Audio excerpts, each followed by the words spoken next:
പഴയങ്ങാടി എരിപുരം ശ്രീകൃഷ്ണ ക്ഷേത്രത്തിലെ മഹോത്സവത്തിന്റെ ഭാഗമായി തിടമ്പ നൃത്തം അരങ്ങേറി. കാസർഗോഡ് പെരുമ്പളയിലെ ശിവപ്രസാദ് മനോളിത്തായുടെ നേതൃത്വത്തിലാണ് തിടമ്പ നൃത്തം അവതരിപ്പിച്ചത്.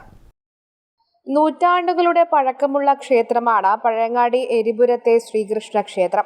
ക്ഷേത്രത്തിന്റെ ഉത്സവത്തിന്റെ ഭാഗമായി ആധ്യാത്മിക പ്രഭാഷണം, തായമ്പകമേളം, പഞ്ചവാദ്യം, തിടമ്പ് നൃത്തം, മറ്റ് കലാസാംസ്കാരിക പരിപാടികളും അരങ്ങേറി. ക്ഷേത്രം തന്ത്രി ബ്രഹ്മശ്രീ കരുമാരത്തിലത്ത് വാസുദേവൻ നമ്പൂതിരിപ്പാടാണ് മുഖ്യ കാർമ്മികത്വം വഹിക്കുന്നത്. കാസർഗോഡ് പെരുമ്പളയിലെ ശിവപ്രസാദ് മനോളിത്തായുടെ നേതൃത്വത്തിലാണ് തിടമ്പ് നൃത്തം അവതരിപ്പിച്ചത്.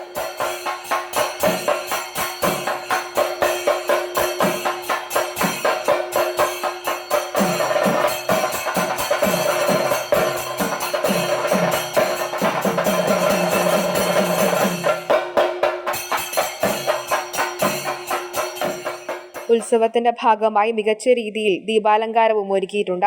ഇന്ന് രാത്രിയോടെ അത്താഴ പൂജയ്ക്ക് ശേഷം ഉത്സവം സമാപിക്കും. News bureau, Pazhayangadi.